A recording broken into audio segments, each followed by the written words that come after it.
खुलुमबाय गिबि गिबियावनो दुलाराय बाथौ गौथुमनि जानानै दिनै गोथार बाथौ सान आरो बे बाथौ साननि दुलाराय बाथौ गौथुमनि जानानै बयनिसिमबो सिबिनाय आरो खुलुमनायखौ जासिहरग्रोदों।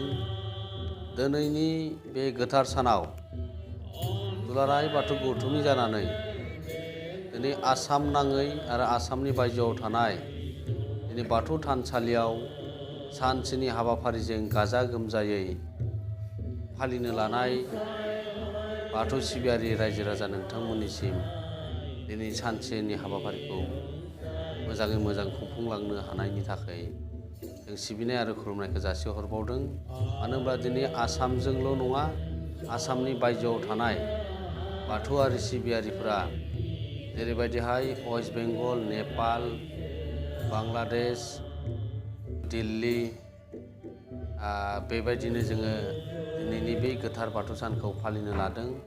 आरो बेजोंनो लोगोसे फरायसालिमा बेबायदिनो क्लाब रायजोनि जायखिजाया अनुष्ठानाव बेबायदि दिनैनि सानसेनि हाबाफारिखौ खुंनो लानाय जादों।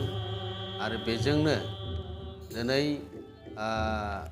बै गोथार बाथौ सानखौ फालिनो थाखाय आसाम गभर्नमेन्टआ 2018 मायथाइनि 18 डिसेम्बराव बे बन्द' सानखौ मोननो हानाय जादोंमोन। बे लेखायै गासैबो दिनैनि सानसेनि हाबाफारिजों मुखुब जानानै आलो गोजोनै गोजोन संसार जालांनो हानायनि, गोजोन खौसेथि लाबोनो हानायनि गोथार बाथौ सानाव बयबो फैनानै बोराइ बाथौनि सेराव आर'ज गाबफैनो थाखाय दुलाराय बाथौ गौथुमनि जानानै खुलुमनाय आरो सिबिनायखौ बे गोजोन फुंबिलिनि समाव बयनिसिमबो जासिहरदों। गोजोन्थों, खुलुमबाय।